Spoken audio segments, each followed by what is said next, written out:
في المقابل عندما يسمع المسلم الوصف الذي وصف الله تعالى به دار العذاب، فينبغي كذلك أن ينتبه ويلتفت. كل ما في النار مرعب ومخيف يخلع القلب من مكانه، حميمها وغسلينها وزقومها، جيرانها ورفقاؤها، ليس فيها راحة البتة، ليس فيها عطلة. يعذبون ويستريحون مرة في الأسبوع أو مرة في الشهر أو مرة في السنة. هو عذاب متواصل متجدد ممتد. وإذا رجعنا إلى مجموع الوصف القرآني والنبوي للجنة والنار، نجد أن في الجنة عكس ما في النار، وفي النار عكس ما في الجنة، وأن النعيم الذي جعل الله في الجنة وأعده لأهلها هو على قسمين: نعيم حسي ونعيم معنوي. ومثل ذلك في النار عذاب حسي وعذاب معنوي. وذلك أن الناس يتفاوتون في تقديم بعضهم لنعيم على بعض. فمن الناس من يعظم في عينيه النعيم الحسي، ومنهم من يعظم في عينه النعيم المعنوي. وفي النعيم الحسي درجات، وفي النعيم المعنوي درجات. فالنعيم الحسي هو ما أعد الله تعالى للمؤمنين في الجنة من طعام وشراب ولباس وفراش وأتات، ما فيها مما تشتهيه الأنفس وتلذ الأعين. وأما النعيم المعنوي فأولا الجوار. من يجاور المؤمن في هذه الجنة؟ من هم جيرانه وجلساؤه فيها؟ ثانيا من النعيم المعنوي رضوان الله تعالى الذي به يعظم النعيم الحسي في قلوبهم، لأن الإنسان عندما يستمتع بشيء وفي نفس الوقت يشعر أن الله تعالى راض عنه، وأن هذا النعيم هو فضله عليه، ليس كما لو كان يستمتع في الدنيا وهو لا يعلم أفي الجنة هو أم في النار، ربه ساخط عليه أم راض عنه. ومن النعيم المعنوي رؤية الله تبارك وتعالى. فها هنا مجاورة الأنبياء والصديقين والشهداء والصالحين، ورضوان الله تعالى ورؤيته. النار عكس ذلك، فالعذاب الحسي والعذاب المعنوي. والعذاب المعنوي أولا الجوار. من يجاور إذا كان من أهل النار؟ كل عتل جواظ مستكبر، كما قال عليه الصلاة والسلام: ألا أخبركم بأهل النار؟ كل عتل جواظ مستكبر.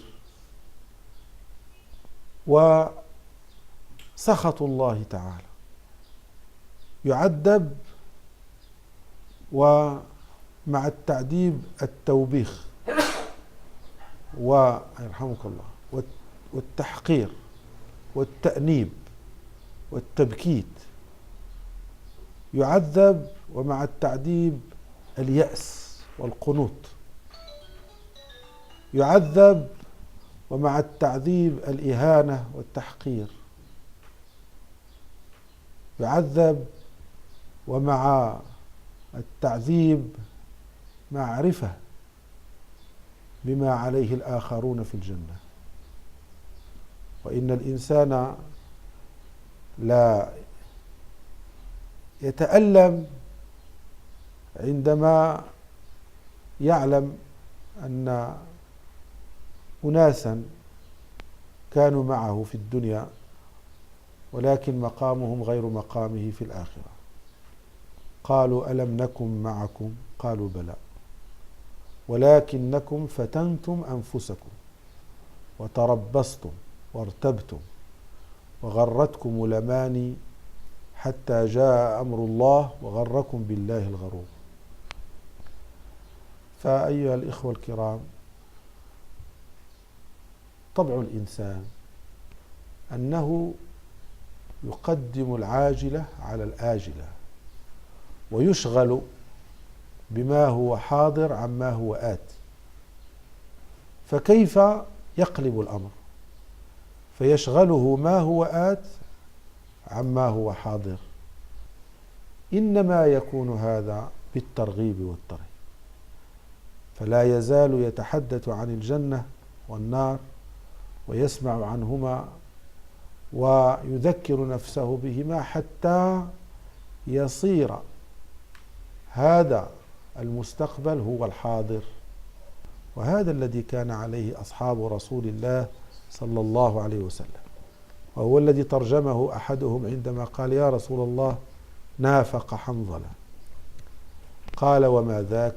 قال يا رسول الله نكون عندك تذكرنا بالجنة والنار حتى كأننا نراهما رأي العين، فإذا انصرفنا من عندك عافسنا الأزواج والأموال والضيعات فنسينا كثيرا. فطمأنه النبي صلى الله عليه وسلم أنه لا يمكن أن يبقى الواحد منهم في هذه الحالة التي يكونون عليها عندما يسمعون هذه المواعظ وهذا التذكير وهذا الترغيب والترهيب. ولكن الشيء الذي كانوا يتميزون به هو حرصهم على هذا الترغيب والترهيب. وعندما يكونون فيه لا يكون فيهم اللامبالاة، ولا يكون حالهم حال الإنسان المستهتر، بل كأن على رؤوسهم الطير. هكذا كانوا إذا كانوا في مثل هذا المقام. البداية هي أن يعلم أن هذا كما قال الله تعالى إنه لقول فصل وما هو بالهزل، وأن يعلم بأنه ليس بينه وبين أن يرى مقعده من الجنة والنار إلا أن يموت، وليس شيء أقرب إليه من الموت. كل امرئ مصبح في أهله والموت أدنى من شراك نعله. أسأل الله تبارك وتعالى أن ينصرنا على أنفسنا، وأن ينصرنا على الشيطان، وأن يجعل قلوبنا حية تصغي وتنصت وتتذكر وتعتبر، ونعوذ به سبحانه وتعالى من قلوب غافلة، إنه ولي ذلك والقادر عليه، وهو السميع القريب المجيب. وآخر دعوانا أن الحمد لله رب العالمين.